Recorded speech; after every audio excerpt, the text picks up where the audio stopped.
Hello friends, welcome back to my channel. আমি আপনাদের সঙ্গে মারিয়াম, আর আপনারা দেখছেন আমার চ্যানেল অভিনব কিচেন।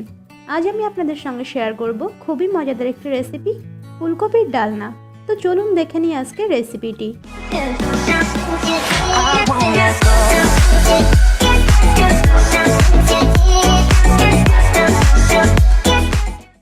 করার আগে একটু বলে নিই, যারা এখনো পর্যন্ত আমার চ্যানেলটিকে সাবস্ক্রাইব করেনি তারা অবশ্যই চ্যানেলটিকে সাবস্ক্রাইব করুন, পাশের বেল বাটনটি ক্লিক করুন নতুন নতুন ভিডিও আপলোড পাওয়ার জন্য।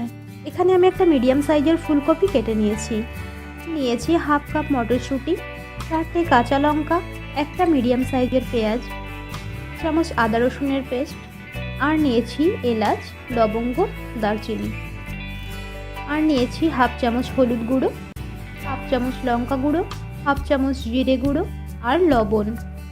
প্রথমে একটা কড়াইতে সরিষার তেল দিয়ে দিচ্ছি।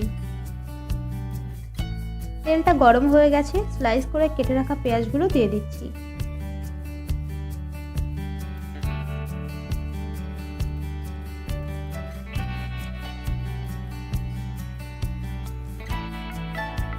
পেঁয়াজটা 1-1.5 মিনিট মতো ফ্রাই করে নিলাম।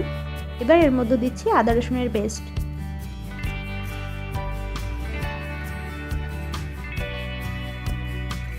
আর দিচ্ছি হাফ চামচ হলুদ গুঁড়ো,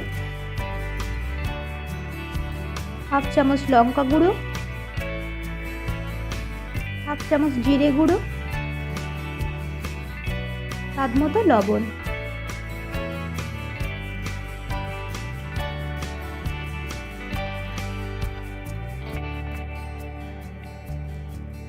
আর দিচ্ছি গোটা এলাচ, লবঙ্গ, দারচিনি।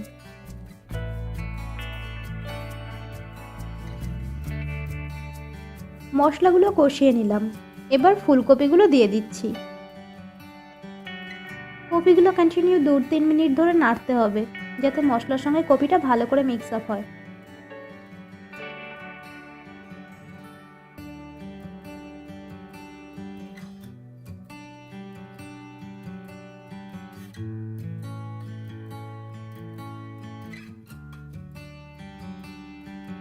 এভাবে 5 মিনিট মতো কপিগুলো ফ্রাই করে নিলাম।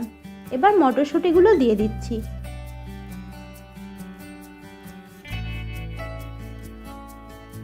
আর দিচ্ছি গোটা কাঁচা লঙ্কা, দিয়ে 1-1.5 মিনিট মতো নেড়ে নেব।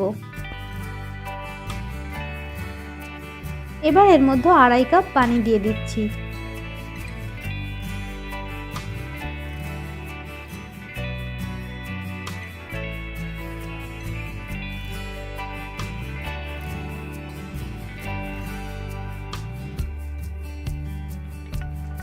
মিনিটের জন্য ঢাকা দিয়ে দিচ্ছি।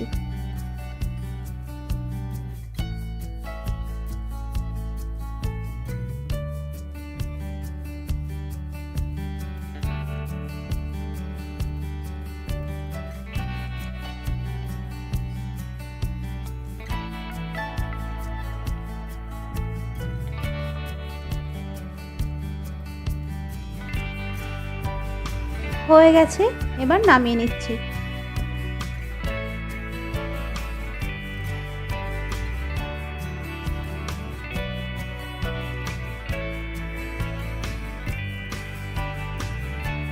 তৈরি হয়ে গেছে ফুলকপির ডালনা। আমার রেসিপিটি ভালো লেগে থাকলে অবশ্যই লাইক, কমেন্ট এবং শেয়ার করবেন। ও হ্যাঁ, সাবস্ক্রাইব করতে ভুলবেন না। পাশের বেল বাটনটি ক্লিক করুন পরবর্তী ভিডিও আপডেট পাওয়ার জন্য। Thank you.